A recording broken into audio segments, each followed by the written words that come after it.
Welcome back to Canadian Money Masters. It's David here. I'm going to talk a little bit today about the difference between value investing and maybe some higher risk investing that beginners perhaps don't really know about. I started investing a little bit later in life. Not until I was in my 40s did I start investing, and I wish I had gotten started earlier. Probably the number one advice I would give to people is start as early as you can. I'm teaching my kids now who are 10 and under, and one in their teens, to start thinking about not only spending their money, but also giving it and saving it are the three ways that we've always taught them that they can use their money. And so obviously for a kid, they don't have as much income. Our younger ones are just getting birthday money, and so we're talking about maybe $50, $100, $200 they have kicking around, and most of the time they're thinking about a video game that they want or a toy that they want, and we definitely really encourage them to save up and get the things that they want. If if they blow it all on candies and treats and things that go quickly, then those are things that are not going to last, obviously. My middle son, Ben, he actually has saved up for a bike. He's saved up for a bird cage and a bird that he wanted. So he's really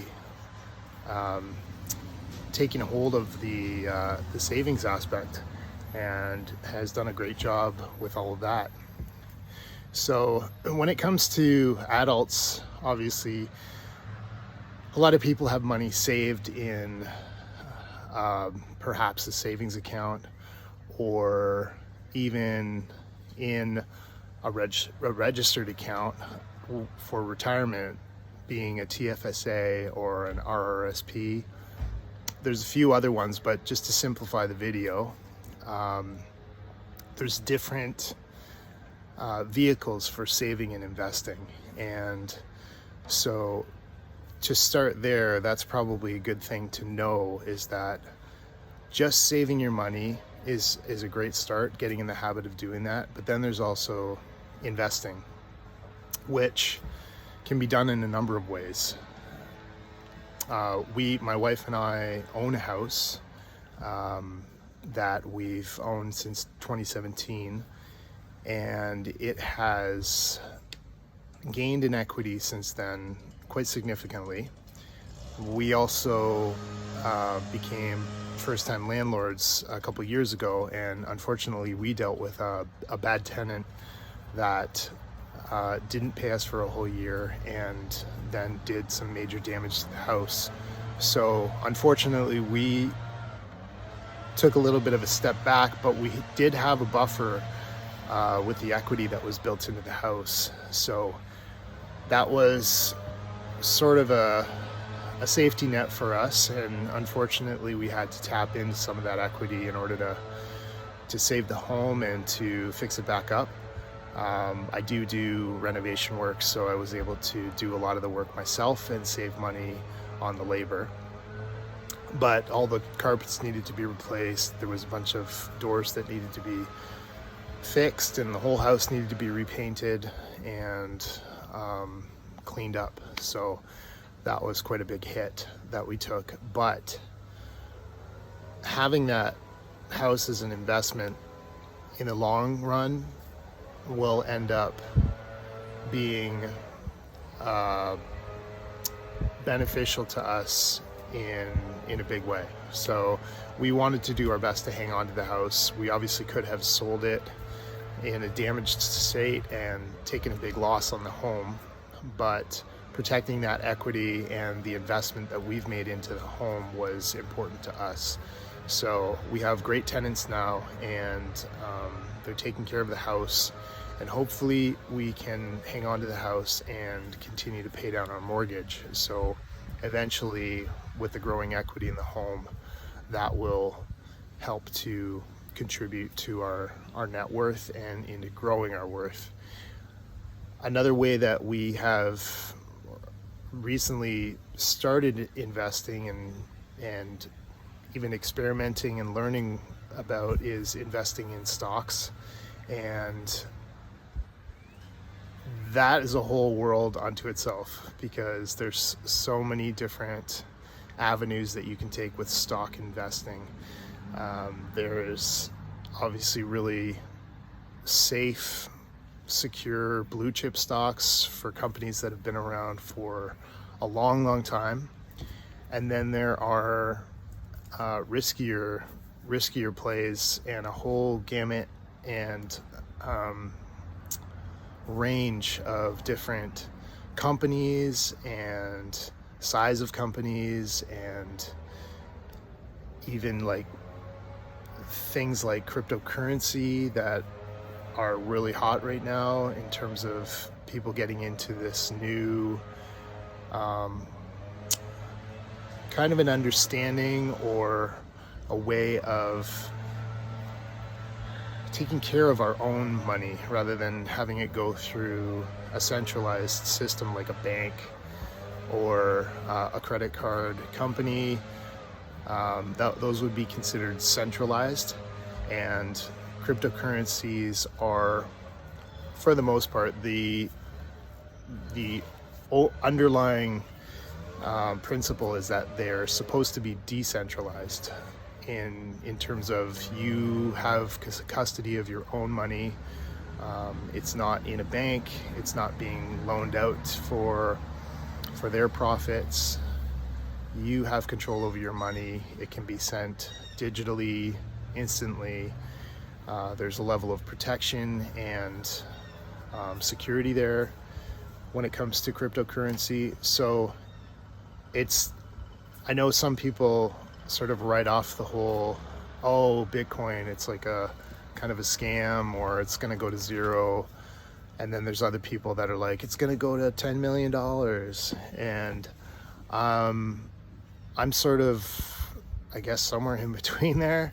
I think it's a legitimate new asset that a lot of big banks, companies, and investors have invested in. So there's some legitimacy to it.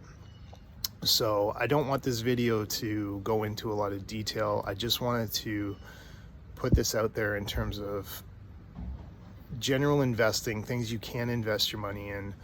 Houses being one, a business is another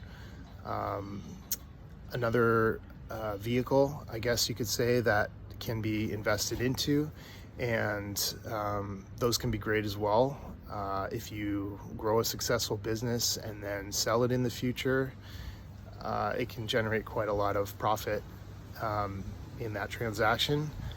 Or just running the business and really well and generating annual revenues that surpass what you could possibly do on your own. Growing a business is great for pulling other people in and giving other people a source of income as well. So it can really contribute to the economy and to other people's skills and what they want to, how they can grow personally and financially too. So there's houses, there's businesses, there's stocks, there's cryptocurrency, there's many different things you can invest in, but those are the main ones for now. And I've sort of experimented with probably 5 to 10 different forms of investment. So I hope to get into more detail about the different types of investments that you can make, and hopefully give people a better understanding of what they can do with their money to grow it. Because at the end of the day, the goal is to have your money grow and work hard just like you work hard. So if the money's working hard and making money, eventually, if you're doing well at investing, the money can eventually work harder than you can and take over your position, help you to retire, help you to do the things that you want to do and free up your time and your resources. And it can be quite a successful thing if it's done right. It can also be a risky thing if you don't know what you're getting into, or you're a high risk type person that just wants to jump into something because they think they might get rich quick or overnight, and that's probably not the best way to go. So hopefully over the course of the next little while we can learn some of these different vehicles and talk about the pros and cons of all of them. And I hope to see you again next time and welcome you back. Leave a comment if there's anything that you want me to talk about or any subject that you would want to hear about. We are called Canadian Money Masters, so anything related to Canada, but also globally, to do with money, finances, so that we can become better masters at our money and better stewards with our time and resources. We'll see you again soon.